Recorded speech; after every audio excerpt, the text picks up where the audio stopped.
Okay, hey Juan, AF and By here. Welcome back to another video where today is day one of the candidates. You can see the pairings over here. We had Caruana versus Nakamura. We had Giri versus Praggnanandhaa. Wei Yi versus Blumen, uh, Bluebon. And then we have Esipenko versus Ndava.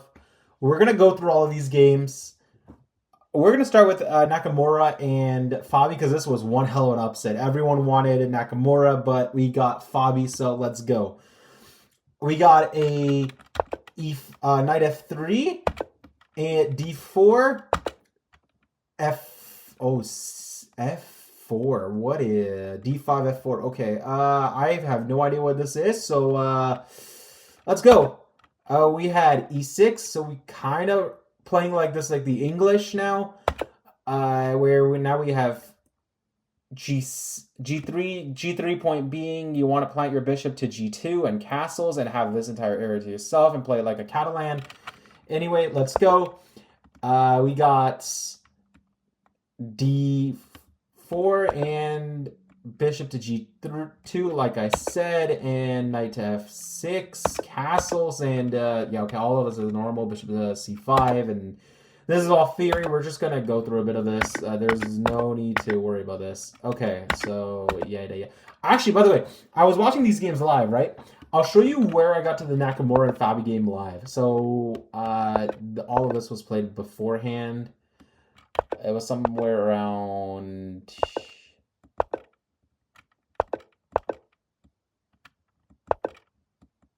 By the way, don't mind all of this. This is all okay. You know what? I actually might want to close the engine at some point, but it's okay. Okay. By the way, the point of this, okay? The point of b6 is you want to put the bishop here on b7 and try to remove this pawn. It's possible, but it's not really done. Look at that. Wow, look at that. Usually, players will play rook f to e1, but you know, when you're grandmaster, you can break the rules, okay? I'm not talking about people like you and me. I'm talking about GMs. These guys have the right to, like, not even GMs, super GMs. These guys have the right to break the rules, by the way, because these guys are what, 2,800 and 2,895. Yeah, so both are 2,800s. I'm sure they earned the right to break the rules. All right, so rook a e1. Okay, we had bishop here, and I think, if I'm not mistaken, right, so this got played. I started watching it from here. I started watching it live from here. This was incredible. Me and my dad were discussing about moves and what to do, and we were going by, and we were mainly focused on the Prague game. So we did take a look at all of this, and I think where we started to look at this game more seriously was around here, here, where we were talking about, like, you know, takes, and if takes, like, for example, which did happen here, takes. We were looking at even knight takes as an possibility. We were looking at bishop takes, but we were even considering here, like, rook takes. Point being, actually, if rook takes, and knight takes or bishop takes, and you have a great position, and point being, you want this bishop gone. So at some point, you're going to do this. We were also looking at just straight up knight takes, where if knight takes pawn, the problem is you block off your own rook, which we came to an agreement saying that that's not right. Anyway, let's keep going. So yeah, bishop takes, and then yeah, my dad called this move. He said, you know, knight to e6. Point being, you're looking at here, and here, making it harder for the opponent to develop. And yeah, that's exactly what happened. And honestly, you can't take. If you take, you bring in my bishop. So we'll keep going. So yeah, queen here, and we were talking, and we did we talked about this move. So we were talking about this move, but this happened, and yeah, it takes, and yeah, so this got played here. So this didn't even come into our mind. We were thinking of like maybe queen here, looking for some pressure this way, you know. But okay, yeah. So takes here and here. Yeah. So this was all good. And this is all whatever. So yeah, here, here, here. So now, point being, the bishop's not really looking at anything, so Nakamura has a hard time of making a development. Computer wanted this. I'm not a fan of it, but yeah, that's okay. And then here we were talking about just trading the queens off like this, which it did not happen in the candidates. We got king here, but we're looking at queen trades here. So point being, actually, if you take, and actually not Fabi would have a great time here too. But no, that's not what happened. We got a king, and here with the queen. Now the point is, this is threatening mate. Hikaru is just going to stop it immediately by playing queen, offering a queen trade. Fabi doesn't want a queen trade, so he goes here. Here, this bishop is a little stuck per se. And yeah, so that's a bit excessive. I wouldn't play this, but okay. So this got played and rook to h. Okay, yeah. So yeah, and here this queen got played here, and what I would normally do here is I would just trade the queens, takes, and shove this pawn, and takes, and I will have a great idea here with my b2 being very active, and my b2 would love all of this. Anyway, that never happened. We got queen to d1. It's ugly. It's ugly, but it's a move. That's inaccurate, but I really don't give a fuck about what the engine says. Yeah, you heard me cuss. I'm sorry. Knight to e7, and yeah, so see, now you're pressuring this rook with the bishop here, and the rook has to go here or here. Nakamura in the game played rook c8, so here attacking that piece, but the problem is, right, see, danger levels. Danger levels with rook to e1. Rook to e1 now threatens the queen, and the queen must move, so the queen goes to... Okay, so the queen goes to c7, and the problem is, yeah, you get no calm, because now this is a threat. So what do? You play king to f8, and queen to g4. All of this gets played with rook to d8, and... yeah, I mean, the Fabi is just trying to find a way in. So we got queen to e4, you know, and then we got king to g8. That's fair. And now you want to threaten this pawn there, but you can't at the moment because the queen is blocking. So we have queen to f5 and queen to d7. So queen, I don't like this move. I really don't like this move. Check this out. Check this out. Check this out. You can do something really cool. So first things first, you can just develop this rook here. Like you could do this, and no one can take this. But yeah, okay. Now that I look at it, this is a good move, but I don't know, at the time, like, you could even play this, actually, and point being, if takes, and you have a problem here, and this gets played. But, okay, fine, that never happened. We got to here, and the rook here is... See, you brought your rook back to e5 again, but alright. So now, yeah, right, rook to f5, triple attacking, and again, three defenders against 3 attackers. That's a draw, and defenders are winning this. So yeah, see, now queen there, and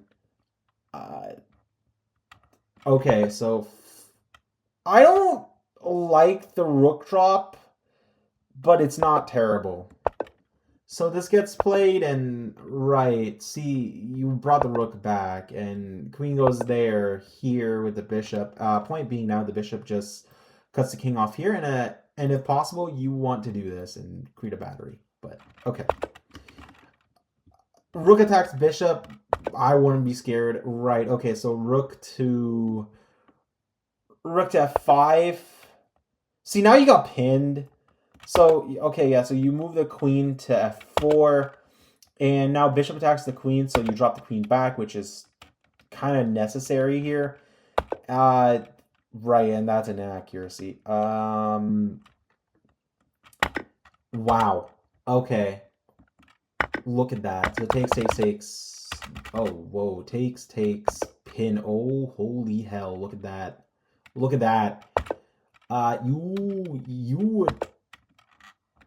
My God. Okay. Right, so that's not... I would actually, believe it or not, I would here take with the queen. I will take with the queen and get the queens off the board, but... Okay, that's neither here or there.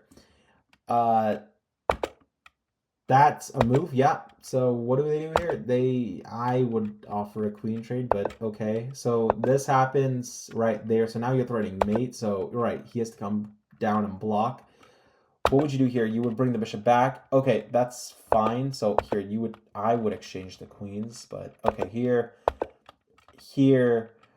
So far this is okay. See, I don't see how that's a bad move. I really don't. I guess now you get to threaten mate, but yeah, here I would trade, but okay.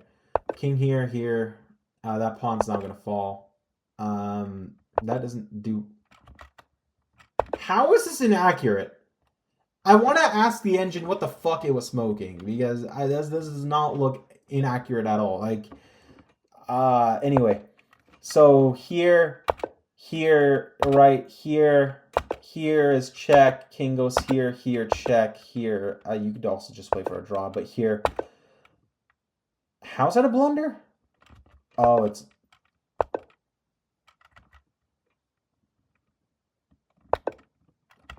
This is a mistake? Point being what? If this gets played, then what? King here, then what? Then this here? What's your point? This, and... Oh, you lose the... Okay. Okay, screw you, bot. Screw you, Stockfish. Okay. Right, I don't... See, these are normal human moves. Here. That's a blunder? Interesting. Okay, takes here. Honestly, if these bishops get off the board, it will be really cool. But right now, it's... See, okay. Here's the thing, right? Okay, well, we'll turn off the eval bar and all that. And let's say this didn't exist. Well, what do you think you guys would say this would be? According to you guys, it'd be a draw, right? Like, if we never had this, opposite color bishops is usually a draw. So we would think this is a draw. Anyway, let's keep going. King up, march that king, because this pawn wants to fall. They go here, and you shove that pawn. My God, this is beautiful. So king goes here with the king. What's wrong with taking this pawn? Check here. There's nothing wrong with it at all, actually. Opponent goes there. You go back. Okay, yeah, so I don't see anything wrong with taking that pawn, but okay. Carry on. This happens here. Bishop.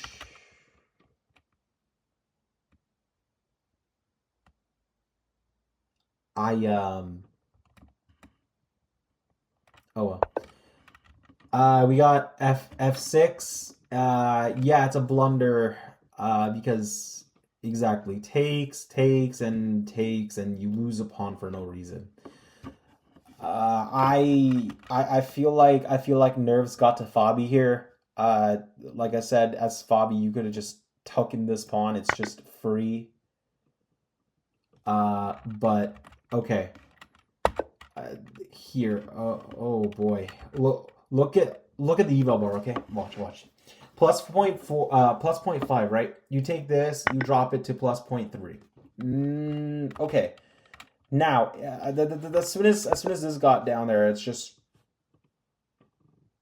plus 0.6, right? The other one was plus 3, plus 5. This is just 0.6. It's not even plus 1. So, okay. Yeah, and see, that's... Oh, wow, okay. Right. Oh, holy hell. Does Fabi... Oh my goodness. And if you take that... You drop that pawn. Do you lose the other pawn too? Oh, you run the pawn. Oh, and then, yeah, and then Nakamura resigns. Okay, fair enough. Let's go to Praggnanandhaa's game. Okay, so... Hikaru got unlucky and lost the match against Fabi. That's a huge upset for the American followers. And Praggnanandhaa, here we go. By the way, folks, due to the candidates going on till the 16th of April, my book is $10 USD, $13.99 Canadian. So go grab yourself a physical copy. Mine's coming on the 8th of April, and I'll show you that as soon as I get that book. If I get earlier, I hope I get it earlier because I want to show it to you. The main difference between my writer's copy and this final copy that you guys will get. I'll show you the difference between the two books. There's no internal changes, but the entire cover art and all that got changed, and it looks really dope. Like I said, you can also get the ebook. That's $5 USD and $6 Canadian. So bring that up to taxes. That'll be like $7 Canadian. Grab either or. And it'll teach you the basics of chess, how to play the game, how to know basic openings, basic endgame theory, and just basic tactics in general. There's tactics trainers. There's scan QR codes, and it'll take you into a certain trainer. There's YouTube videos showing you certain tactics, like, for example, the Devil's Intervention. That's on a YouTube video. That's also on my YouTube channel. But from this book, you'll get directly directed onto that. Anyway, let's go. We got E4, F5, C5. This is the Sicilian defense. So knight. So normally, what I like to do here, but by the way, this is all theory. Don't worry about this. But what I normally like to do here is the gambit, where you give the C pawn, the D pawn they take, and you give the C pawn as well. So they take, and you develop your knight to C3, or your JTF to C3, and you have dominating center. But I digress. Knight to C3 and D6, Sicilian, no problem. Okay, F4, still theory. I don't play this one, but that does not mean these guys shouldn't. They're grandmasters. Like I said, I'm a goddamn bozo teaching how to play the game. Okay, G6, knight to F3, and bishop to G7. Bishop to B5 check, and bishop to D7. You don't want to trade bishops here, so you play A5. Point being, now with A4 is if bishop takes B5, A takes B5, and you have an open rook in the semi-open file. Okay? Let's go. Knight to C6, castles, and we got A5. Okay, bishop drops back to C4, E6, D3, and knight G to E7. Notice why I say knight G to E7, because the C knight could also go to E7. So we say G because the knight was on G, and E7 is the square it landed on. Okay. We got F5. We got E takes F5, E takes, oh, whoa, not even E takes F5. We got queen to E1. Look at that. Look at that.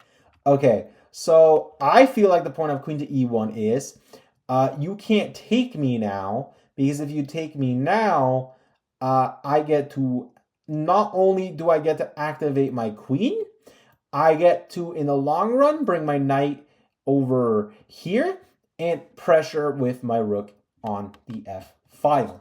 Okay, so we got bishop to E6, and we got E takes F5. I don't like G takes F5. I really don't. I much rather prefer either bishop takes or knight takes. I like bishop takes more solely because the two knights still defend each other and it's defended by the queen. But I digress. Okay. We got bishop takes E6. F takes E6. Queen takes E6. And point being, you cannot castle this way now. Okay. So you offer a queen trade, queen to D7. And yeah, Prague is not going to trade queens. By the way, trading queens here, not terrible. You give the opponent cannot castle. Okay, they lose their castling rights. But okay, I digress. Queen drops back to C4, and yeah, and long castles by Anish, followed by bishop to G5. Bishop to G5. Now look at this. There's a pin. The knight is pinned to the rook, or the JTF2 is pinned to the B2 stealth bomber. Okay, let's keep going. By the way, this pin's not terrible, solely because you have a knight defending a knight. Anyway, let's keep going. Rook D to E8. Again, notice rook D, E8. You could also play rook A, D8. Hence, you say my rook on D, which is next to my king, goes to E8. Okay? Or D8. We got rook A, E1. This makes a lot more sense. You want to get your knight out of the way and just declare open season, right? Not to mention, this also puts double pressure on this knight. It's defended through 3 different ways, but the tension's still there. Okay? And knight to G6. You can trade rooks, but no. Prague says we'll do this on my terms alone, and I will develop my knight with knight to D5. Knight to D5 and king to B8. Knight to F6. Bishop takes F6. Bishop takes F6. And we have rook H to F8. Okay. Bishop drops back. Bishop drops back to C3. And we have F4. By the way, this tension's here. Screw the engine. Don't worry about it. So Prague takes. So we have rook takes E8 check. Rook takes E8. And rook to E1.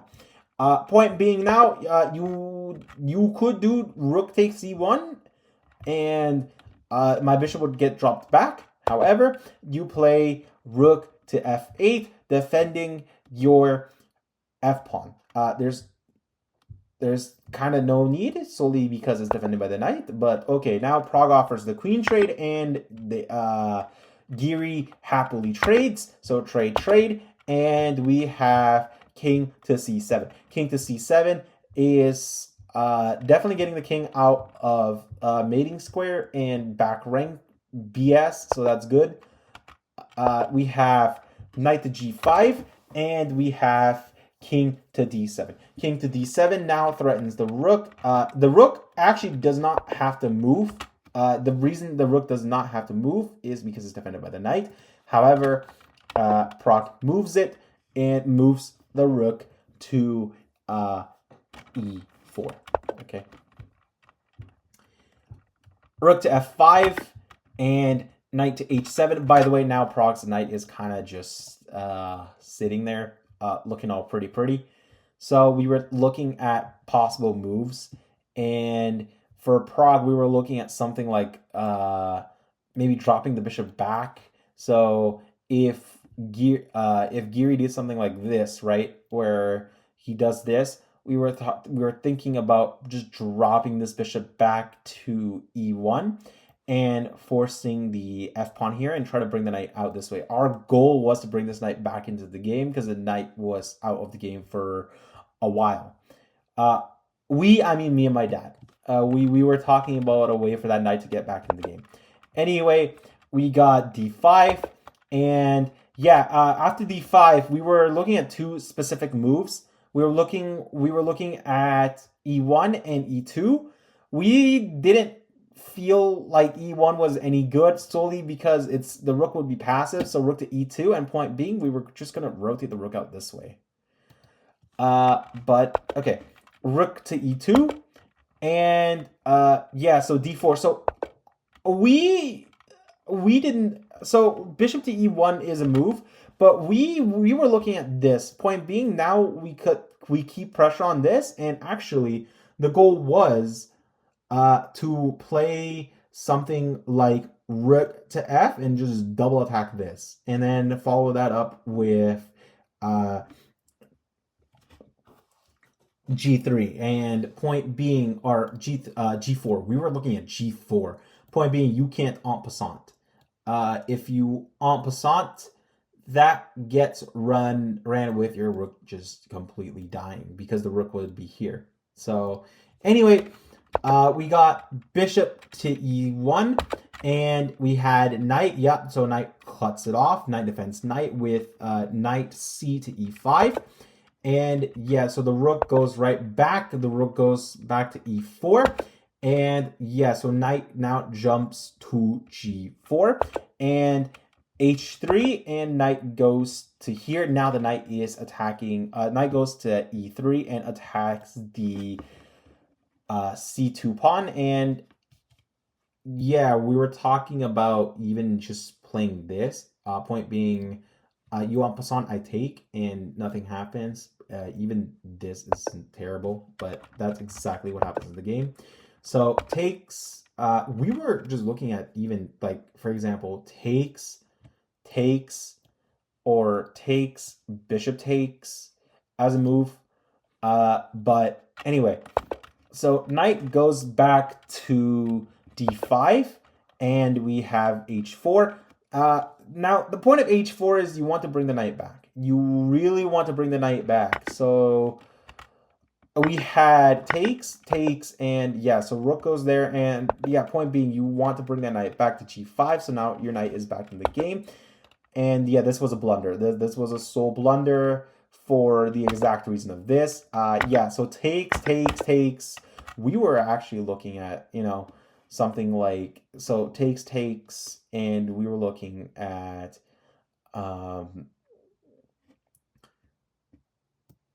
something like this, even, like where like after this, what would you play? You would play something like even this, and point being, you will now take this pawn. But anyway, we got push here. By the way, yeah, we did miss knight takes pawn here. Anyway, push here, and yeah, h6. But actually, believe it or not, this is also a move. Point being, if this gets played, the knight goes here with check. If knight goes here with check, you move the king over here, and they take, you take, and you rush this pawn. But anyway, that is not what happened. We got h6 and knight here and knight check and here. By the way, I don't know why Giri took so long to play this move, and then Pragg thinking too long to take this move as well. Anyway, so yeah, this happened. These pawns got traded here. Yeah. So, by the way, look at this endgame. This is endgame masterclass. Okay. So this happens. Check here. Okay. This can't be done right. So take. Okay. So you dropped one pawn. No problem. King goes here. Point being, actually, you can now take that pawn. I don't care if you take that pawn. Anyway, so this happens here, and now you lose that pawn. So this is inaccurate, right? So you shove this pawn. and you resign here. Right, you resign here because no matter what you do here, I will bring my king here, and you are not winning this because this goes with check. King cannot go anywhere, and because the king can't go anywhere, I will drop my rook back and just cut you off here, because if you go here, yeah, this, and good luck winning this. You are not winning this because I queen. Yeah, you're not winning this. Anyway, Giri resigned after this move, right? So Giri resigned over here, right? Like after Pragg played this, Giri resigned and said, all right, I'm done. Good game, bro. So yeah, now we have Giri lost and Nakamura lost. So we have Fabi and Pragg won. We're now going to go into Wei. This game was not as interesting.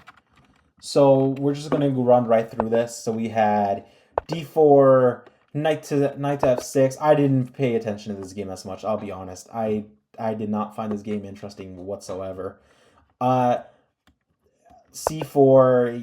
e6, knight f3, d5, and we're just playing it like a queen's gambit, which is exactly what it is. Knight to c6 and c5 and c takes d5, c takes d5, queen takes d5, e takes d5, and bishop to g5, bishop to e7, and we got e3, castles, rook to d1, and oh boy, bishop to e6, bishop to b5, h6, bishop to h4, a6,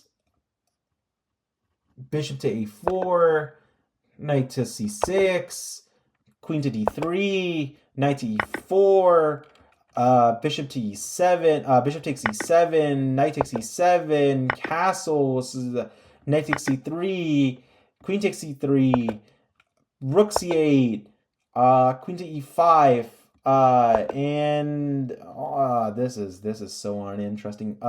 Rook to c4. This is a try.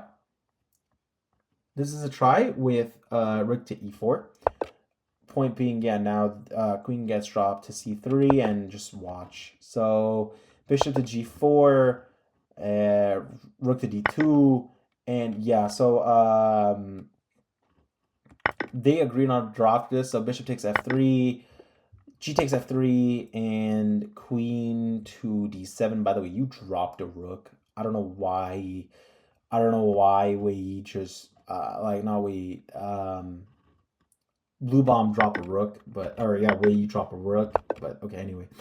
Check, and queen to g5, and yeah, so this happens 3 times. So that's 1, this is 2, and this is 3. And yeah, they agreed to a draw on move 26. So yeah, this game was not interesting at all. I was looking at this and I'm like, what the hell, man? This is just a draw. There's no way you're winning this. This is just a dead draw. You could make this game last like a little bit more moves, like taking this, for example. But you do that and you lose. So yeah, you just agree to a draw here, and yeah.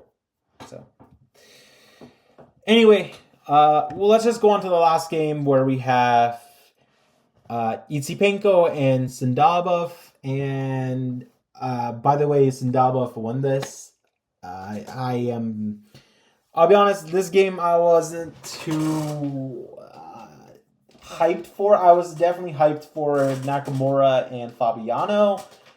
Praggnanandhaa and Anish were the 2 games I was extremely hyped for. I really want Pragg to win the candidates so that we can have Pragg versus Gukesh, and that would be so cool.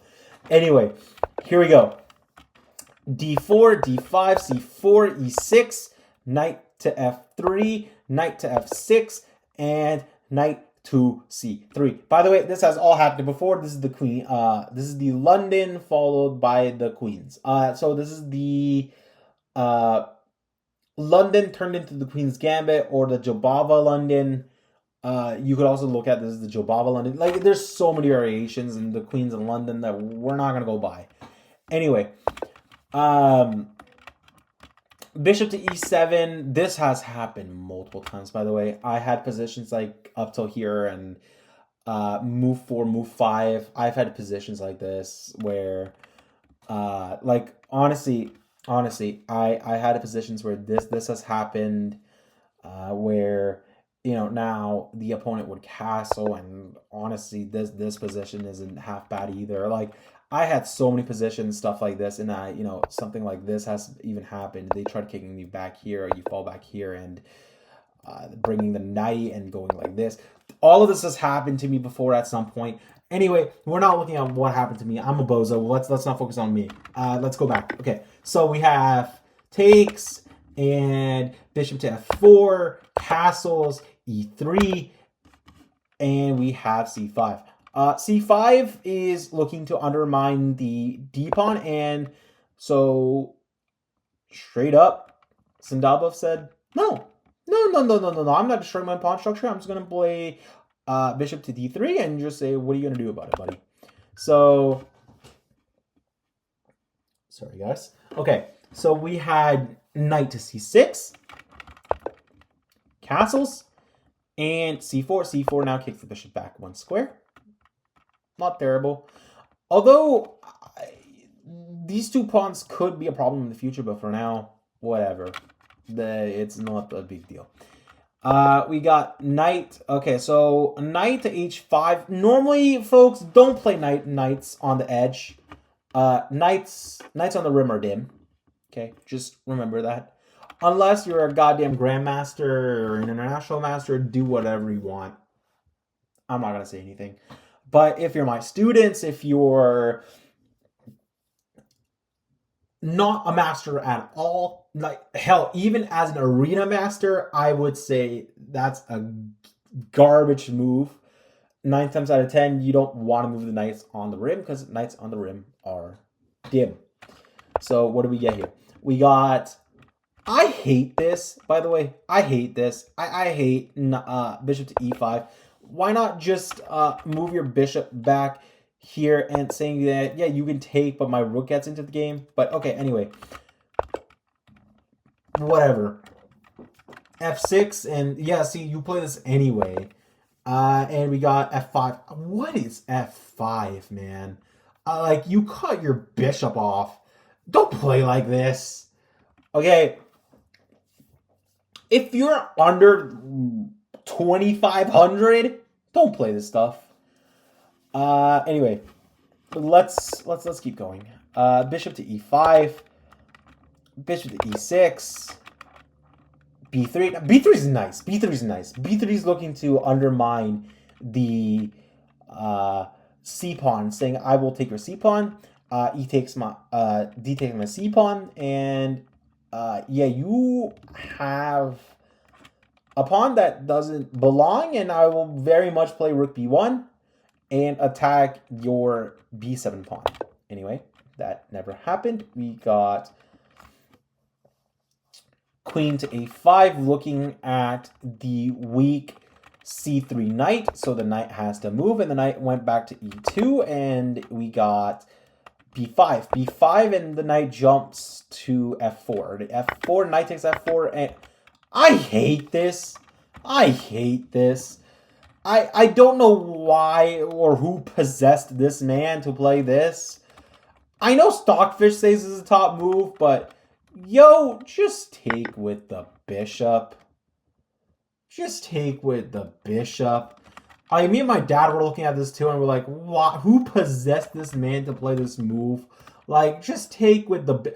It's such a normal looking move to play with the bishop takes and pawn takes. It's like this just undestroys your pyramid type. Like, you have connected 3. You know that these 3 are much harder to remove. But I digress. Takes. And queen goes to d8. Rook to e1. Queen to d7. Rook to e3.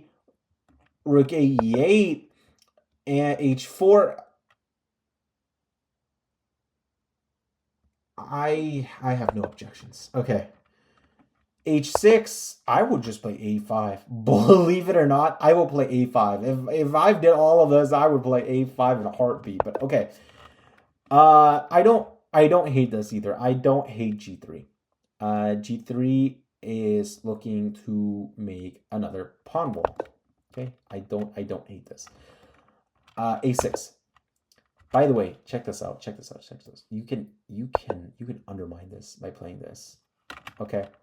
But anyway, king to g2. Bishop drops to f7. Queen to d2. Bishop to b4. And by the way, you're kind of just forced to playing this. Which exactly what happens. And yeah, so this pin with bishop to h5 is a good pin. See now this happens, a4, and the bishop goes back one square. Not sure what that did. So you take the a pawn with a takes b5, a takes b5, and you drop the bishop back to d1. I'm not a fan, but okay. We have... I don't know why. I really don't know why you would do this. I would keep this tension and try to pressure it. But hey, what do I know? I am an arena FIDE master. These guys are grandmasters. Anyway. Bishop takes f3, queen takes f3, and bishop goes to b6. And we have, yeah, see, there's the issue. Rook to a6, and rook to a6, and knight goes to d4. And if knight goes to d4 and queen to h5, now you have two things hanging, and rook takes e5, rook takes e5, and you still have the same. What is that move? I don't know what queen c6 achieves. I really don't know what queen c6 achieves. But I digress. So b takes c4, and we have b takes c4, and yeah, look at that. Look at that. Bishop to a4. That is so cool. So, queen drops to c5. I was watching this, and I'm like, yeah, I kind of feel bad for Esipenko, but Esipenko is lost here. We had queen to g5. If you guys wanted to play any position, by the way, if you guys wanted to play any position, white has a much better chance of winning, or you have a better, easier chance of playing with white than with black. Okay. Anyway, bishop drops back to a7, and yeah, look at that. Rook to e8, rook takes e8, queen takes e8 check, and king goes to h7. And I was thinking about, by the way, I was thinking of just lock. But okay, we have queen to g6 check, and king drops back, and you bring the bishop to d7. Point being, you want to plant the bishop here. But anyway, we have c3 and queen check. King goes to h7, queen check, king goes back, and why? Who plays that? Who plays rook to e6?